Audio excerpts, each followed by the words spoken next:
2026 Vivo ഒരു flagship killer phone ഇറക്കുമെന്ന് ഞാൻ ഒരിക്കലും പ്രതീക്ഷിച്ചില്ല. ഇതാണ് വിവോ V70 Lite. ഒറ്റ വാക്കിൽ ഫോൺ അടിപൊളിയാണ്, പക്ഷേ ഈ ഒരു പ്രൈസിന് കുറച്ച് വിട്ടുവീഴ്ചകളുണ്ട്. ഫസ്റ്റ് ഓഫ് ഓൾ ഇതിന്റെ ലുക്ക് ഒരു രക്ഷയില്ല. 3 കളേഴ്സിൽ അവൈലബിൾ ആണ്. പക്ഷേ എൻ്റെ കയ്യിലുള്ള ഈ ഒരു പാഷൻ റെഡ് അത് കാണാനായി ഒരു പ്രത്യേക രസമുണ്ട്, പ്രത്യേകിച്ച് വെയിലടിക്കുന്ന സമയത്ത്. വളരെ സ്ലിം ആയിട്ടുള്ള ബോഡി, എന്നാൽ 6500 mAh ഒരു ബ്ലൂ വോൾട്ട് ബാറ്ററിയാണ് ഇതിനകത്തുള്ളത്. ബ്ലൂ വോൾട്ട് എന്നത് വിവോ അവരുടെ സിലിക്കൺ കാർബൺ ബാറ്ററീസിനെ വിളിക്കുന്ന ഒരു പേരാണ്. ബോക്സിൽ 90 വാട്ടിന്റെ ചാർജർ കിട്ടുന്നുണ്ട്. ആൻഡ് ബാക്ക് വശം കാണുന്ന രീതിക്കുള്ള ഒരു ട്രാൻസ്പെറന്റ് ആയിട്ടുള്ള ഒരു TPU കേസ് കൊടുത്തിട്ടുണ്ട്. ട്രാൻസ്പെറന്റ് കേസിന് പകരം ഒരു കളർ മാച്ചിങ് കേസ് കൊടുത്തിരുന്നെങ്കിൽ കുറച്ചുകൂടി രസമായേനെ. എന്തായാലും കയ്യിൽ ഹോൾഡ് ചെയ്യുമ്പോൾ വെയിറ്റ് കുറവാണ്. ആൻഡ് സൈസ് എനിക്ക് ഓൾമോസ്റ്റ് പെർഫെക്റ്റ് ആയിട്ടാണ് തോന്നിയത്. 6.59 ഇഞ്ചിന്റെ ഒരു കോമ്പാക്ട് ആയിട്ടുള്ള ഹാൻഡി ഫോൺ. എന്നാൽ എയ്റോസ്പേസ് ഗ്രേഡ് അലുമിനിയം ഫ്രെയിം ആണ് ചുറ്റുമുള്ളത്.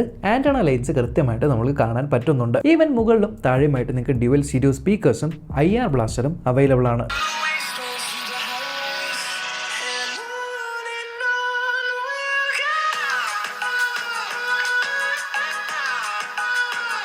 കൂടെ കൊടുത്തിരിക്കുന്ന കവർ നമ്മൾ ഇട്ട് കഴിഞ്ഞാൽ ഫ്രണ്ടിൽ നിന്ന് നോക്കുമ്പോൾ ആക്ച്വലി ബെസൽ ഇല്ല എന്ന് തോന്നിക്കും. Almost nearly bezel less display എന്ന് വേണമെങ്കിൽ വിളിക്കാം. വെറും 0.125 മില്ലിമീറ്റർ മാത്രം തിക്നെസ് ഉള്ള വളരെ ചെറിയൊരു ബെസലാണ്.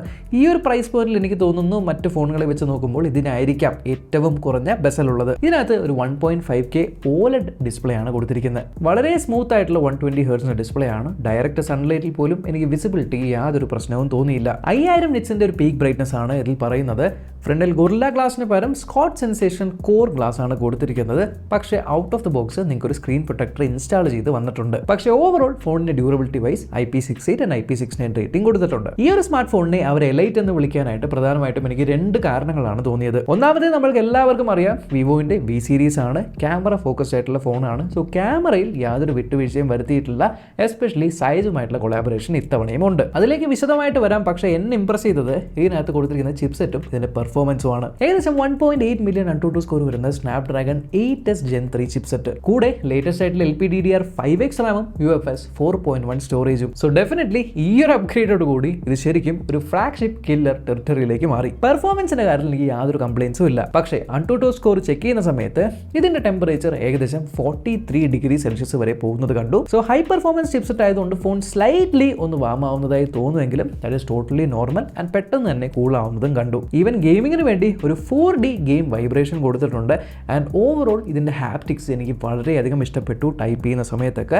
ബിക്കോസ് ഇതിനകത്ത് ഒരു X ആക്സിസ് ലീനിയർ മോട്ടറാണ് ഉള്ളത്. ഈവൻ ഫോൺ കുട്ടിയാണെങ്കിലും ഇതിന്റെ ഫ്രണ്ടിൽ കൊടുത്തിരിക്കുന്നത് ഒരു 3D ultrasonic finger print scanner ആണ്. അത് വളരെ ഫാസ്റ്റ് ആണ്. ആൻഡ് എന്നെ പോലെ വലിയ കൈയുള്ളവർക്ക് താഴെ നിന്നും അത്യാവശ്യം മുകളിലുള്ള ഒരു പൊസിഷനിലാണ് ഫിംഗർ പ്രിന്റ് സ്കാനർ ഇരിക്കുന്നത് എന്നുള്ളത് വളരെ കൺവീനിയന്റ് ആയിട്ട് എനിക്ക് തോന്നി. പ്രൈമറി ക്യാമറ 50 മെഗാ പിക്സലിന്റെ സയസിന്റെ ഒപ്റ്റിക്കൽ ഇമേജ് സ്റ്റെബിലൈസേഷനോട് കൂടിയിട്ടുള്ള സോണി LYT700V സെൻസറാണ്. നമ്മൾ പ്രതീക്ഷിക്കുന്ന പോലെ തന്നെയുള്ള ക്യാമറ പെർഫോമൻസ് ഇതിൽ നിന്ന് വരുന്നുണ്ട്. ഈവൻ സൈസ് മോഡിൽ ഇട്ട് കഴിഞ്ഞാൽ വളരെ ന്യൂട്രൽ ആയിട്ടുള്ള ആർട്ടിസ്റ്റിക് ആയിട്ടുള്ള ഐ പ്ലീസിംഗ് ആയിട്ടുള്ള ഫോട്ടോസ് ആണ് വരുന്നത്. പക്ഷേ എന്നെ ശരിക്കും ഇംപ്രസ് ചെയ്തതിന്റെ നൈറ്റ് ഫോട്ടോഗ്രാഫി പെർഫോമൻസ് ആണ്. നൈറ്റ് ഫോട്ടോസിൽ യാതൊരു ഗ്രെയിനും ഇല്ല, എല്ലാം ഈവൻലി ലിറ്റ് ആണ്. എനിക്ക് വളരെയധികം ഇഷ്ടപ്പെട്ടു. പക്ഷേ ഈ സ്മാർട്ട് ഫോണിന്റെ ഏറ്റവും വലിയ ഹൈലൈറ്റ് എന്ന് പറയുന്നത് ഇതിൽ കൊടുത്തിരിക്കുന്ന 3x ഒപ്റ്റിക്കൽ സൂം ഉള്ള 50 മെഗാ പിക്സലിന്റെ ടെലിഫോട്ടോ ലെൻസ് ആണ്. ഇത് സോണിയുടെ IMX882 സെൻസർ ആണ്. ഇതും സയസിന്റെ ട്യൂണിങ്ങോട് കൂടി വന്നിരിക്കുന്നതാണ്. ഡേ ലൈറ്റിൽ അടിപൊളിയായിട്ടുള്ള പോർട്രേറ്റ് ഫോട്ടോസ് എടുക്കാൻ പറ്റുന്നുണ്ട്.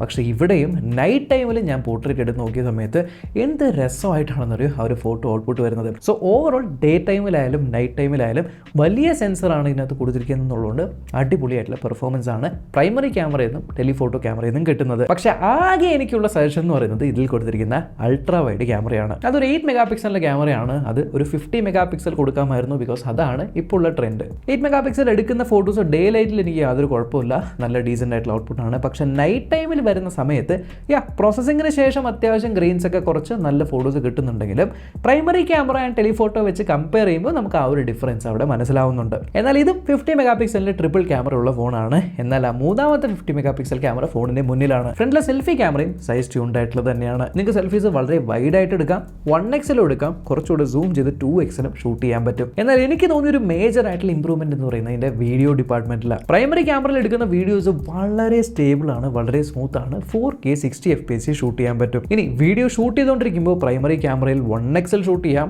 ഷൂട്ടിന്റെ ഇടയ്ക്ക് തന്നെ നിങ്ങൾക്കത് 2x മാറ്റി കുറച്ചുകൂടെ സൂം ചെയ്ത് നല്ല ഔട്ട്പുട്ടിൽ ഷൂട്ട് ചെയ്യാം. ഇനി ഇതേ സമയത്ത് തന്നെ 3x ആക്കി കഴിഞ്ഞാൽ നിങ്ങൾക്ക് അത് ടെലിഫോട്ടോ ലെൻസിലേക്ക് സ്വിച്ച് ചെയ്ത് ടെലിഫോട്ടോ ക്യാമറയിൽ നിങ്ങൾക്ക് 4K 60 FPS വീഡിയോസ് ഷൂട്ട് ചെയ്യാം. ആൻഡ് സർപ്രൈസിംഗ്ലി എനിക്ക് ഇതിന്റെ ഔട്ട്പുട്ട്സ് വളരെയധികം ഇഷ്ടമായി. പക്ഷേ ആ ഒരു അൾട്രാ വൈഡ് ക്യാമറയും കൂടി 50 MP ആക്കിയിരുന്നെങ്കിൽ അതിലും നമുക്ക് 4K 60 എടുക്കാൻ പറ്റുമായിരുന്നു. അൺഫോർച്ചുനേറ്റ്ലി അത് 50 അല്ല 8 ആയതുകൊണ്ട് നമ്മൾക്ക് അതിനകത്ത് 1080p വീഡിയോസ് മാത്രമേ ഷൂട്ട് ചെയ്യാനായിട്ട് പറ്റുള്ളൂ. ഇനി ക്യാമറ ആപ്ലിക്കേഷനകത്ത് നിങ്ങൾക്ക് AI മോഡുകളുണ്ട്. ഇതിന് മുന്നേ നമ്മൾ കണ്ടിട്ടുള്ള ഒരു സീസൺ മാറ്റുന്ന പരിപാടി, ഡേയിനെ നൈറ്റ് ആക്കുക, നൈറ്റിനെ ഡേ ആക്കുക പോലത്തെ പരിപാടികളെല്ലാം ഇതിനകത്തുണ്ട്. എന്നാൽ 2 എക്സ്ട്രാ മോഡുകൾ കണ്ടു. ഒന്നാമത് ഫ്ലോറൽ ബ്ലെസ്സിങ്, അഥവാ നിങ്ങളുടെ മേത്ത് ഒരാൾ പൂവിട്ട പോലെയുള്ളൊരു ഫീല് തരുന്ന ഒരു AI ഫോട്ടോ ആണ്. ആൻഡ് രണ്ടാമത് ഹോളിയൊക്കെ വരുന്നതുകൊണ്ട് നിങ്ങൾക്ക് ഹോളി ആഘോഷിക്കാൻ പറ്റിയില്ലെങ്കിൽ ഇതിനകത്തൊരു AI ഹോളി മോഡുണ്ട്.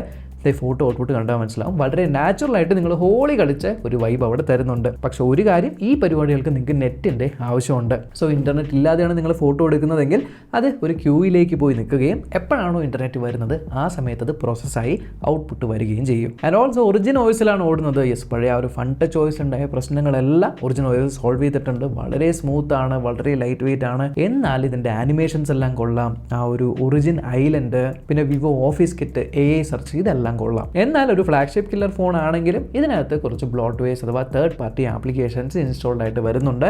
സോ കുറച്ച് സമയം മെനക്കെട്ട് ആ ഒരു തേർഡ് പാർട്ടി ആപ്ലിക്കേഷൻസ് അൺഇൻസ്റ്റാൾ ചെയ്ത് കളഞ്ഞ് ലോക്ക് സ്ക്രീനിൽ ഗ്ലാൻസ് എന്നുള്ള ഓപ്ഷനൊക്കെ ഓൺ ആണെങ്കിൽ അതൊക്കെ ഓഫാക്കി വി ആപ്പ് സ്റ്റോറിന് നോട്ടിഫിക്കേഷൻസ് ഒക്കെ ഒന്ന് ഓഫാക്കാൻ മെനക്കെട്ട് കഴിഞ്ഞാൽ ഫോൺ വളരെ സ്മൂത്ത് ആയിട്ട് യൂസ് ചെയ്യാം. അപ്പോൾ ഓവറോൾ ഇതിൻ്റെ ക്യാമറാസ് നല്ലതാണ്, ഇതിൻ്റെ ഡിസ്പ്ലേ നല്ലതാണ്, ബിൽഡ് ക്വാളിറ്റി നല്ലതാണ്, ബാറ്ററി നല്ലതാണ്, സ്പീക്കേഴ്സ് നല്ലതാണ്, ഹാപ്റ്റിക്സ് നല്ലതാണ്. എന്നാൽ ആകെ ഉള്ളൊരു കാര്യം എന്ന് വെച്ചാൽ V സീരീസ് എന്ന് പറയുമ്പോൾ നമ്മുടെ മൈൻഡിൽ വരുന്നത് ഒരു 30 to 40K റേഞ്ച് ആണ്. പക്ഷേ ഡെഫിനറ്റ്ലി പ്രൈസ് ഹൈക്ക് എല്ലാവരെയും അഫക്ട് ചെയ്യുന്നുണ്ട്. ആൻഡ് ഇത്തവണ V70 സീരീസ് ആയിട്ടാണ് ലോഞ്ച് ചെയ്തേക്കുന്നത്. സോ ഇതിൻ്റെ താഴത്തെ വേരിയന്റിനെ V70 എന്നും അതിൻ്റെ കുറച്ചുകൂടി ഒരു അപ്ഗ്രേഡ് ആയിട്ടുള്ള ഫ്ലാഗ്ഷിപ്പ് കില്ലർ വേരിയന്റിനെ ഇവർ V70 Elite എന്നുമാണ് വിളിക്കുന്നത്. സോ V70 Elite ഒരു 50K റേഞ്ചിലേക്ക് മാറിയിട്ടുണ്ട്. ഓൾമോസ്റ്റ് 52,000 റുപ്പീസിനാണ് ഇത് സ്റ്റാർട്ട് ചെയ്യുന്ന പ്രൈസ്. ബട്ട് ആ ഒരു പ്രൈസ് ആണെങ്കിൽ പോലും ഫോൺ റെക്കമെൻഡ് ചെയ്യുന്നതുകൊണ്ട് കുഴപ്പമില്ല, നല്ല സോളിഡ് ആയിട്ടുള്ള ഒരു ഫോൺ തന്നെയാണ്. സോ എനിക്ക് ഈ സ്മാർട്ട് ഫോൺ ഒരു ഫ്ലാഗ്ഷിപ്പ് കില്ലർ ആയിട്ടാണ് തോന്നുന്നത്.